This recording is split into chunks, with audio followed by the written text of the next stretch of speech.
Evangelho de Mateus, capítulo de número 13.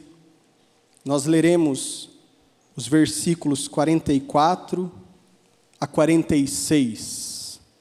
Nós vamos aprender um pouquinho hoje sobre o valor do reino de Deus, sobre a necessidade de eu e você valorizarmos o reino que Jesus nos deu, que Jesus nos incluiu.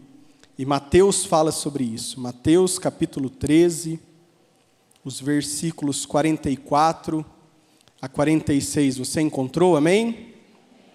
Glória a Deus. Diz assim o texto, palavras do Senhor Jesus: o reino dos céus é semelhante a um tesouro escondido no campo, que um homem achou e escondeu.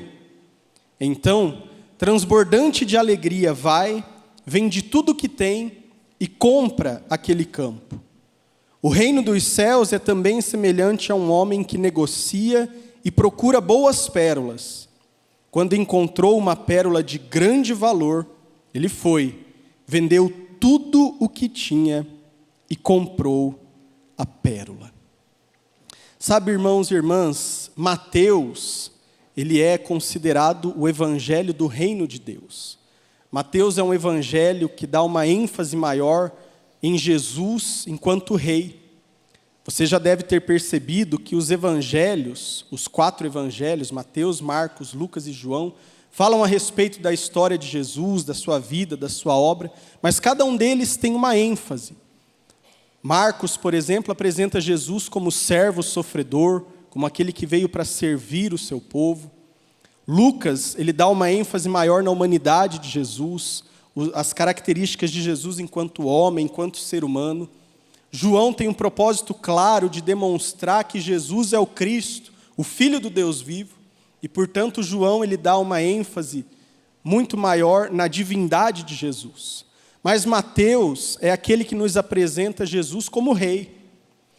Mateus é aquele que enfatiza a realeza de Jesus Cristo. Ele faz questão, inclusive, na introdução, quando ele traz a genealogia de Jesus, de falar que Jesus é descendente de Davi, para reforçar, para enfatizar o aspecto, a realidade da realeza de Jesus Cristo. E o próprio Mateus, ele auto-intitula a sua obra, no capítulo 24, versículo 21, como o Evangelho do Reino. Porque, de fato, Mateus é alguém que fala muito a respeito do reino de Deus. Ele usa uma expressão singular que só em Mateus nós encontramos, que é essa que nós lemos, o reino dos céus, para se referir a esse reino de Deus, a esse reino eterno, onde Deus ele reina de forma soberana. E o reino de Deus, meus irmãos e minhas irmãs, segundo a Escritura, segundo aquilo que nós encontramos no Evangelho, ele há de se cumprir de forma plena e absoluta na eternidade. Porém, Jesus, quando ele veio e começou a pregar e anunciar a palavra, bem como João Batista também fez isso, ele começa a pregar e a dizer: arrependam-se, porque o reino dos céus está próximo, o reino de Deus está próximo. Ou seja, o reino eterno, o reino que há de se consumar, de se cumprir na eternidade, ele está acessível. A palavra próximo ali, quando Jesus usa essa expressão, quer dizer que esse reino, ele já pode ser acessado, ele já pode ser manifestado ainda aqui nos nossos dias. Mesmo que não de forma absoluta, plena, mesmo que de forma parcial, mas Jesus ele traz essa mensagem de um reino eterno que pode manifestar os sinais. E isso acontece na minha vida e na sua vida. Isso acontece na vida da igreja. Jesus nos ensinou que nós devemos buscar em primeiro lugar o reino de Deus. Jesus nos ensinou que nós devemos orar, na oração do Pai Nosso, ele diz: venha o teu reino e faça-se a tua vontade na terra como ela é feita nos céus. Ou seja, Jesus ele fala claramente a respeito desse reino. E ele nos diz que eu e você devemos orar para que esse reino se estabeleça. Devemos buscar esse reino em primeiro lugar. Devemos ser aqueles que são os embaixadores do reino de Deus. Esse é o nosso papel, enquanto igreja, enquanto cristãos. Nós somos aqueles que conhecemos o Rei, que sabemos que há um reino eterno e que sabemos que esse reino está próximo, está perto, está acessível e que ele pode sim se manifestar nos nossos dias. E é lindo porque Jesus, ele propõe um reino. Na época os discípulos, os judeus, aguardavam o Messias e eles esperavam que Jesus viesse para implantar um reino humano. Na verdade, a maioria dos judeus foi muito decepcionado com Jesus, porque eles achavam que Jesus seria um rebelde político, que Jesus ia derrubar o Império Romano, que Jesus ia estabelecer um novo governo sobre Israel. E não, Jesus vem com uma proposta diferente. Ele diz: olha, o meu reino não é deste mundo, o meu reino não é visível, o meu reino não é tangível, o meu reino é espiritual. O meu reino, ele é paz, alegria no Espírito Santo. Vocês não vão dizer, olha ele aqui, olha ele ali, mas ele vai começar a acontecer dentro do coração de cada um de nós. E Jesus então vem e propõe esse reinado. E sabe, meu irmão, minha irmã, o primeiro lugar onde o reino de Deus deve começar a ser estabelecido é no meu e no seu coração. Você pode dizer amém para isso? Eu e você devemos entender que há dentro do nosso coração, por assim dizer, um trono. E quando nós não conhecemos Jesus, nós é que estamos sentados nesse trono. E nós governamos a nossa vida, nós fazemos aquilo que queremos, aquilo que entendemos ser o melhor. Mas quando Jesus, ele entra na nossa vida, ele entra na nossa história, nós somos convidados a sair desse trono e a permitir que ele seja o Senhor da nossa existência. Que ele seja aquele que vai governar a minha e a sua vida, aquele que vai direcionar a minha e a sua história. E por isso nós precisamos deixar de lado as nossas vontades, nós precisamos deixar de lado os nossos princípios, os nossos valores, as nossas convicções e nos submetermos àquilo que Jesus tem para a nossa vida, que está revelado em sua palavra. Mas esse reino que vem nas nossas vidas, ele deve também ser manifestado. A igreja tem esse papel de implantar nessa sociedade corrompida os valores do reino de Deus, de implantar nessa sociedade que está perdida nas trevas os princípios daquilo que Deus tem para cada um de nós. É lindo porque Jesus, quando ele opera milagres, sinais, maravilhas, tudo isso são sinais desse reino que há de vir. Quando Jesus ele cura o doente, ele está manifestando o sinal de um reino onde não haverá doença. Quando Jesus ele cura um leproso, ou ele ressuscita um morto, ele está fazendo isso para manifestar esses sinais do reino. E eu e você precisamos ser essas pessoas que buscam o reino de Deus, que oram para que venha o reino de Deus e, acima de tudo, permitir que Jesus venha reinar nos nossos corações. Amém? E o capítulo 13 de Mateus, ele é, na verdade, uma coletânea de parábolas que nós chamamos de parábolas do reino. Mateus aqui, ele reserva esse capítulo 13 para trazer parábolas que Jesus contou para ensinar mais a respeito desse reino. Jesus, como nós sabemos, ele sempre fez uso das parábolas. Jesus, ele gostava de usar uma linguagem ilustrativa, de trazer figuras de linguagem, de fazer com que a sua mensagem ficasse acessível àqueles que ouviam. E aqui no capítulo 13, ele conta uma série de parábolas. Ele começa com a parábola do semeador, que fala a respeito de como a atitude do ser humano, o coração do ser humano em relação à mensagem do reino. Ele fala que tem corações que estão mais fechados, outros estão abertos e frutificam nesse reino. Ele fala da parábola do joio e do trigo, dizendo que o trigo são os filhos do reino, como o pastor Jefferson disse há pouco. O trigo são aqueles que são verdadeiros, que de fato fazem parte desse reino, mas no meio estão envolvidos o joio. Aqueles que se parecem com o trigo, mas não são trigo de verdade. Aqueles que têm aparência de filhos do reino, mas não são filhos do reino, são falsos. Depois ele conta as parábolas do grão de mostarda e do fermento, falando a respeito do crescimento, da expansão, da forma como o reino de Deus ele vai crescendo e alcançando espaço nesse mundo e na humanidade. E por fim nós chegamos nessas duas parábolas que nós lemos, a parábola do tesouro escondido e a parábola da pérola de grande valor. E nessas duas parábolas, que são, na verdade, complementares entre si, porque Jesus está falando de um assunto só nessas duas, ele fala a respeito do valor do reino de Deus.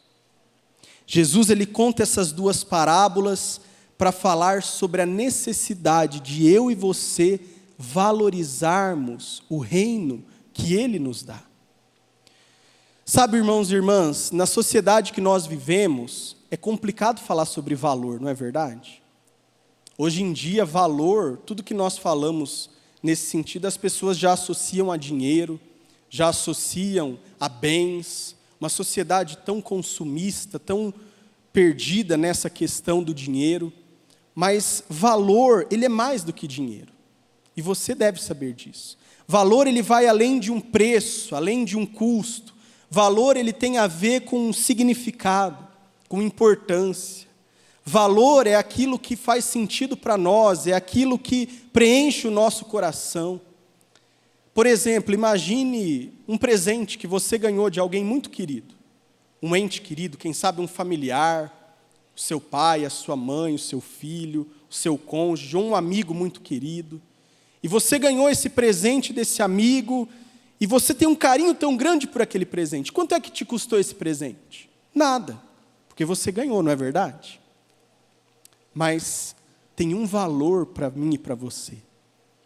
Eu, por exemplo, tenho presentes que eu ganhei de amigos queridos, e que não me custou nada. Mas se você falar assim, Ademir, me vende, eu não vou vender, porque não tem preço, não é possível estimar esse preço. Isso que significa valor. Valor é aquilo que você não pode contabilizar, valor é aquilo que você não pode colocar nas planilhas, valor é aquilo que só o seu coração entende. E valor vai muito de pessoas para pessoas. Quem sabe, você que é casado, possivelmente já passou por esse tipo de situação. Para a mulher, gastar 200, 300 reais no salão de beleza é barato, não é verdade? Mas para o homem, ele quase morre.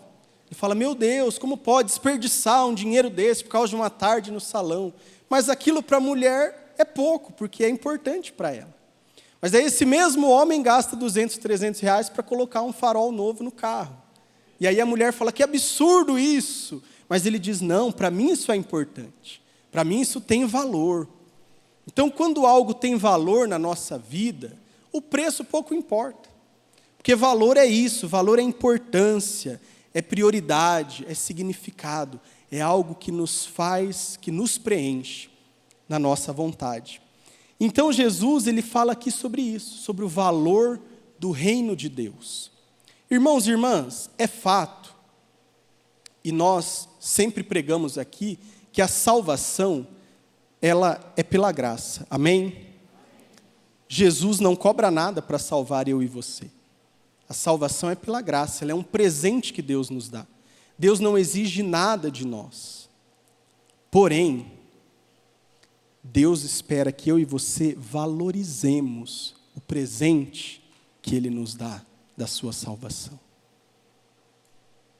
Não é porque é pela graça que foi de graça. A minha e a sua salvação não foi de graça. Apesar de que para nós é pela graça, mas para Deus teve um preço muito alto. Custou o sangue de Jesus Cristo naquela cruz. Ele pagou o alto preço. O preço que eu e você não poderíamos pagar, Ele fez isso por nós. Então nós recebemos, nós acolhemos essa salvação e todos os efeitos dessa salvação pela graça. Mas não significa que não teve um alto preço a ser pago. E é por isso que eu e você devemos valorizar aquilo que Deus nos dá. Sabe, é tão triste quando nós vemos pessoas que elas dizem, olha, a salvação é pela graça mesmo, pastor. Eu vou viver a minha vida do meu jeito, eu vou fazer o que eu quiser. A salvação não depende do que eu faço ou deixo de fazer, e é verdade. Mas meu irmão, minha irmã, se isso não transforma a sua vida, se isso não te constrange a ser uma pessoa nova, transformada, pode ser que você não tenha entendido a salvação de verdade. Porque apesar de recebermos pela graça, de não ter preço para nós, é um presente, é o presente mais valioso que alguém pode dar. E Jesus fez isso por mim e por você. Amém? Mas eu quero adentrar aqui nessas parábolas e no ensino que elas nos trazem, porque Jesus, ele, de uma forma muito linda, nos ensina algumas razões pelas quais nós devemos valorizar o reino de Deus. Algumas razões pelas quais nós devemos buscar esse reino, nós devemos viver a partir desse reino, da realidade desse reino. E a primeira delas é porque esse reino nos alcança. A primeira parábola, que é a parábola do tesouro escondido, você observou a leitura que diz ali, que um homem achou um tesouro escondido no campo. Eu vou precisar trazer algumas informações do contexto histórico, para que eu e você possamos entender melhor. Na antiguidade, as pessoas tinham o costume de enterrar tesouros. Quem tinha mais posses, em tempos de guerra, de invasões, de perseguição, instabilidade política, as pessoas com medo de serem roubadas, de terem as suas casas saqueadas, elas enterravam os seus tesouros. Em um lugar escondido, que ninguém sabia onde era. Enterravam ali com o objetivo de proteger. Mas muitas vezes essas pessoas acabavam morrendo, ou sendo presas, indo embora, e o tesouro ficava lá. E muitos anos depois, alguém encontrava esses tesouros. Isso não era algo incomum na época.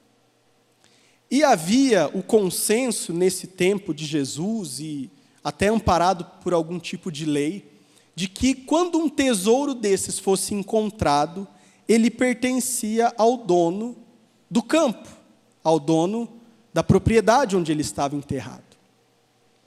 E é por isso que esse homem, quando ele encontra o tesouro, ele enterra de novo, e ele corre para comprar o campo. É isso que o texto diz. Porque isso era algo que, para os discípulos, fazia muito sentido. Jesus sempre usava ilustrações, exemplos que era do cotidiano deles. Então esse homem, ele compra o campo por essa razão, porque ele queria ter direito ao tesouro que estava lá. Mas deixa eu chamar a sua atenção para um detalhe. Este homem, da primeira parábola, ele não estava procurando o tesouro. Ele muito provavelmente estava trabalhando nessa terra. Quem sabe fazendo ali um plantio, tratando, arando aquela terra, ou quem sabe furando um poço, fazendo algum tipo de construção. Ele encontrou esse tesouro por acaso. Ele não estava procurando. Não seria arriscado dizermos que, na verdade, foi o tesouro quem o encontrou. Ele estava lá vivendo a sua vida, trabalhando, fazendo o seu trabalho, até que, de repente, ele percebe algo.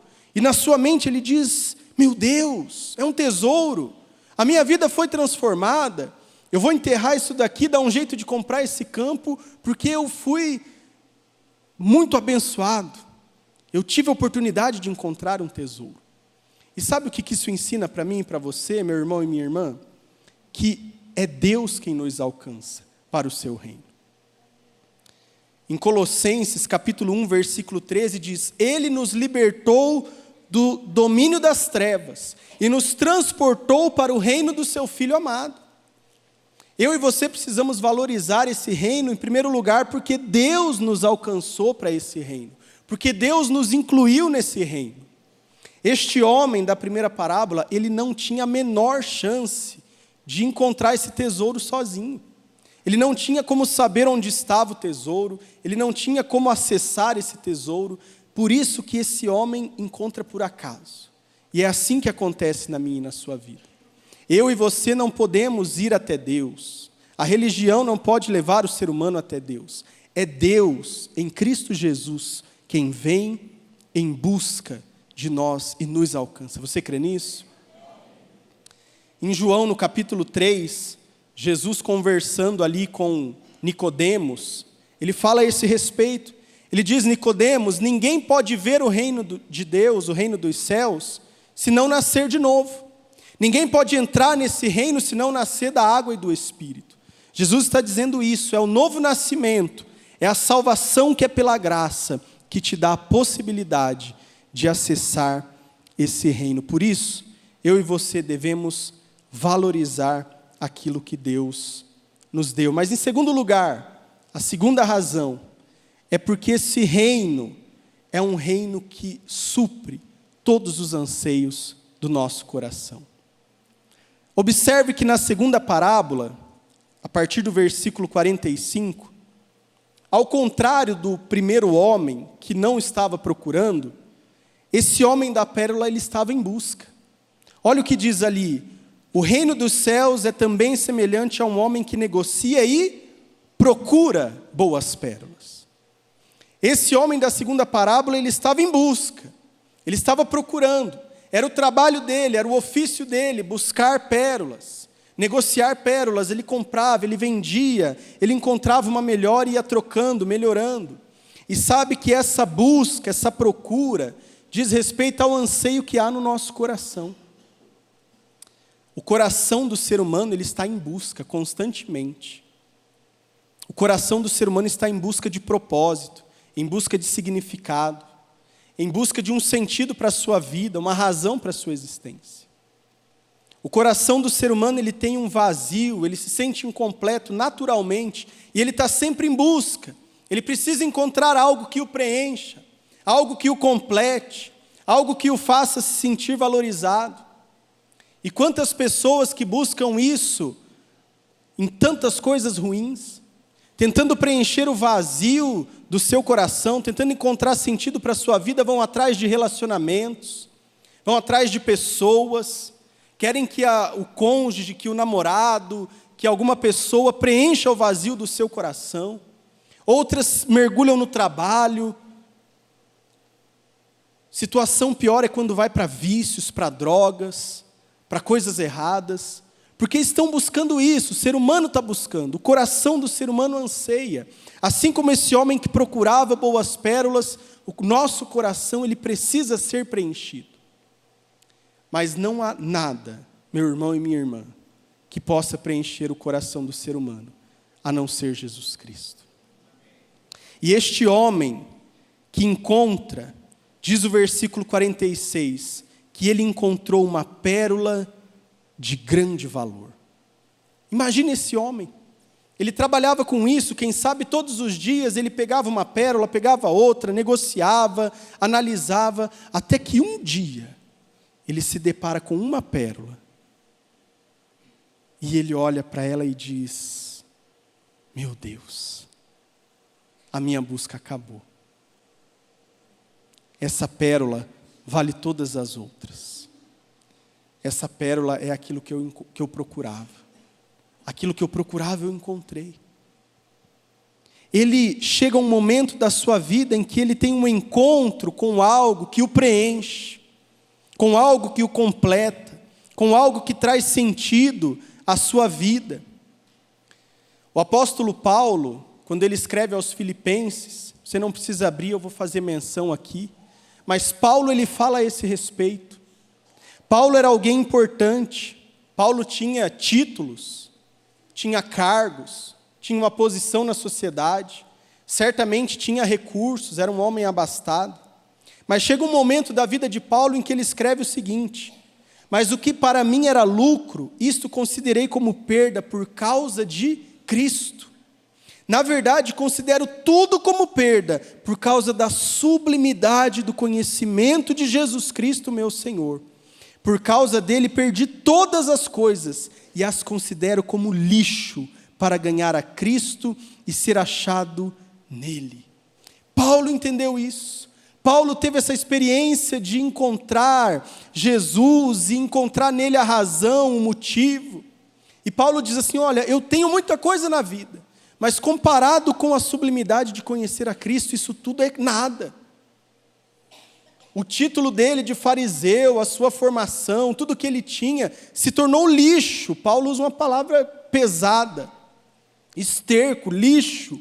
Ele considera isso como algo insignificante, quando comparado à sublimidade de conhecer a Cristo. Sabe que aquele que tem um encontro verdadeiro com Cristo, aquele que tem um vislumbre da glória de Cristo, da face de Cristo, ele tem essa atitude. Ele entende que encontrou algo que o satisfaz, que o preenche. Acaba os anseios da alma e nós passamos a viver uma vida plena para Jesus. Você pode dizer amém por isso? Amém. Mas em terceiro lugar, a atitude que eu e você devemos ter, por esse reino que nos alcança, por esse reino que preenche os anseios do nosso coração. Algo que é comum, tanto à primeira quanto à segunda parábola. Observe o finalzinho do versículo 44. Então, transbordante de alegria, vai e vende tudo o que tem. E no versículo 46, semelhantemente, o homem foi e vendeu tudo o que tinha. Sabe o que é interessante? Jesus não fala qual era o preço do campo. Jesus também não fala qual era o preço da pérola de grande valor. É possível imaginarmos que o homem que trabalhava no campo era menos abastado do que o que negociava pérolas. Porque esse que negociava pérolas, quem sabe ele tinha um estoque, quem sabe ele tinha algumas pérolas de grande valor, que ele poderia acumular um dinheiro maior. Mas independente do valor, do preço, ambos entregaram tudo o que tinham. Sabe o que isso ensina para mim e para você? Que nada na nossa vida pode tomar o lugar do reino de Deus. A salvação não tem preço, meu irmão. Mas quando nós entendemos a salvação, nós temos a atitude desses homens. O primeiro deles foi transbordante de alegria. Não foi pesado para ele. Ele não sofreu para entregar tudo o que ele tinha, porque ele encontrou algo que fazia muito mais sentido. Ele encontrou algo que tinha muito mais valor do que todas as coisas da sua vida. Então, quando eu e você compreendemos e conhecemos a Cristo e experimentamos a participação no seu reino, nós podemos abrir mão de tudo que nós temos e isso não será pesado, porque nós temos algo muito mais importante. Nós recebemos algo muito mais valioso da parte de Deus. Seguir a Cristo é negar-se a si mesmo, tomar a sua cruz e seguir Jesus. Você conhece esse texto? Quando Jesus chama os seus discípulos, ele faz esse convite: venham após mim, negue-se a si mesmo, tome a sua cruz e siga-me. E isso, meus irmãos e minhas irmãs, é abrir mão da nossa vontade, é abrir mão do nosso querer, é abrir mão dos nossos planos e dos nossos projetos. Quem sabe você tem planos para a sua vida, Deus tem planos maiores. E eu e você precisamos submeter os nossos planos a Deus. Quem sabe você tem projetos de vida, veja se eles estão alinhados com a vontade de Deus. Há um teólogo chamado Dietrich Bonhoeffer, que ele fala sobre graça barata e graça cara. E é muito interessante, porque a graça barata, que na verdade nem é a graça verdadeira, mas nós usamos esse termo, a graça barata é aquela onde eu quero a salvação de Cristo, eu quero o perdão de Cristo, eu quero a vida eterna, eu quero as bênçãos, eu quero o milagre, eu quero todos os benefícios da salvação. Mas quando Jesus diz para mim, vamos consertar essa área da sua vida, eu pulo fora. Isso é graça barata. Isso é uma graça que não transforma. Mas ele diz que a graça cara, por assim dizer, é a graça que entende o preço do discipulado. É a graça que entende que se eu encontrei um tesouro, se eu encontrei uma pérola, e se isso vale mais do que tudo na minha vida, eu preciso deixar tudo para trás. É uma graça que nos transforma, que nos constrange. O apóstolo Paulo escreve em 2 Coríntios, capítulo 5, versículos 14 e 15, e esse é um dos textos que mais toca o meu coração na palavra de Deus. Ele diz assim: pois o amor de Cristo nos constrange, porque reconhecemos isto, um morreu por todos, logo todos morreram. E ele morreu por todos, para que os que vivem não vivam mais para si mesmos, mas para aquele que por eles morreu e ressuscitou. Jesus entregou a vida dele por mim e por você. Não é muita coisa nós entregarmos a nossa vida para ele. Ele morreu a nossa morte e ele nos convida a vivermos a sua vida. Ele nos convida a sermos pessoas transformadas, a sermos pessoas que vamos obedecer a ele, que vamos abrir mão da nossa vontade, que vamos andar na contramão desse mundo perdido em trevas e que vamos fazer a diferença e que seremos reconhecidos como embaixadores do seu reino nesse mundo, porque vamos viver aquilo que Deus tem para cada um de nós. Você pode dizer amém por isso? Amém. Glória a Deus.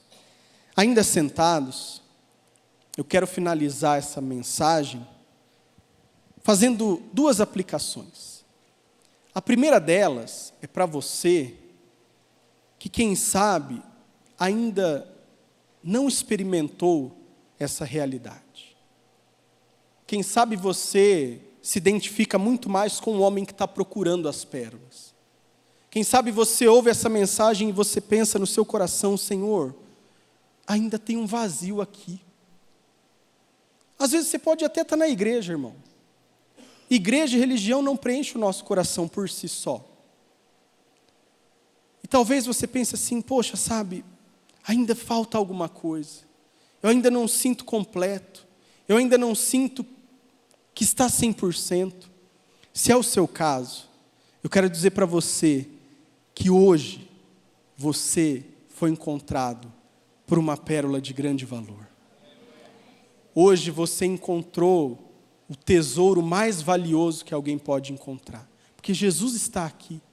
E Ele quer preencher o seu coração. Ele quer te dar salvação, alegria, paz, vida eterna, convicção de salvação, perdão de pecado. Ele quer preencher a sua vida, porque esse vazio do seu coração somente Jesus pode preencher e nada mais. Mas eu também quero fazer um apelo para você que, quem sabe, já experimenta ou já experimentou essa vida com Cristo. Mas quem sabe você tem negligenciado o reinado de Deus na sua vida. Quem sabe você que está sentando no trono do seu coração. Quem sabe você que anda dizendo para Jesus o que fazer e não o contrário. Quem sabe você anda num período da vida em que tem áreas da sua vida que Jesus está lá, vamos resolver isso, vamos resolver essa área, e você foge para lá, para cá. Ele não está reinando de forma absoluta na sua vida. Então eu quero dizer para você que nessa noite, Ele quer ser o Senhor da sua vida. Ele não é apenas o seu Salvador, Ele é o Senhor. Ele quer governar sobre as suas vontades, as suas decisões, sobre aquilo que você pensa, aquilo que você faz. Amém?